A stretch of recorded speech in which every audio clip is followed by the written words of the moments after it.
Mtayarishaji mkongwe wa muziki nchini Tanzania, Master J alitoa nafasi kwa mashabiki kumuuliza maswali kwenye ukurasa wake wa Instagram. Moja kati ya swali aliloulizwa na shabiki, ambalo swali hili mpaka sasa hivi limeleta taharuki katika mitandao ya kijamii na kukuta Master J akitoa baadhi ya siri za Diamond Platnumz kwa Harmonize, ambaye pia aliwahi kuwa chini ya record label ya WCB. Ni hili swali la huyu hapa shabiki, nalisoma na baadaye nitakusomea jibu la Master J ambalo amemjibu shabiki huyu. Nikimnukuu huyu shabiki anasema, nataka kuuliza, kwenye kazi yenu ya ujaji, wale wasanii mliokuwa mnawakataa wakiwa kwenye mashindano na baadaye wakafanikiwa nje ya mashindano na kujikuta wanakubalika kwenye jamii zaidi hata ya baadhi ya wale walioshinda wakati wa mashindano kwenye kazi ya sanaa au muziki, je, ni somo gani kubwa mmelipata upande wenu?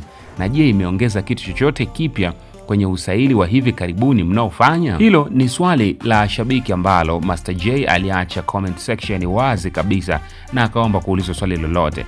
Sasa majibu ya Master J ni kama ifuatavyo, na mnukuu: Diamond alishasema kwenye interview kuwa alimfanyia Harmonize mazoezi kwa muda wa miaka 4 na miezi 5 kabla ya kutambulishwa kwenye jamii, kwa sababu kwa kipindi kile kiwango chake cha kuimba bado kilikuwa kiko chini sana. Sasa BSS inakuaga hewani kwa kipindi cha miezi 3 tu. Ulitaka tumfanyie Bwana Rajabu mazoezi ya miaka 4 na miezi 5 ndani ya miezi 3?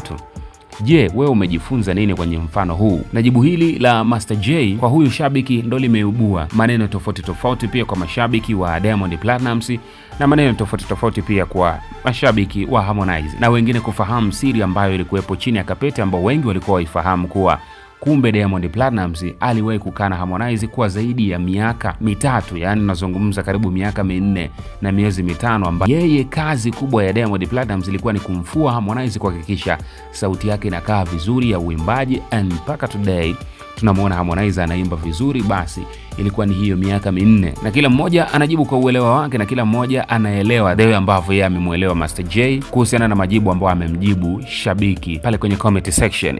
Wewe maoni yako ni yapi? Niachie maoni yako hapo chini kwenye comment section. Mimi naitwa Moni himself and this is Mnazi TV. Endelea kusubscribe our YouTube channel, endelea kutufollow kupitia kurasa zetu za mitandao ya kijamii. Tunatumia Mnazi TV, lakini mimi naitwa Moni himself. Unaweza kunifollow pia kupitia kurasa zangu za mitandao ya kijamii, natumia hilo jina, ni Moni himself_TZ.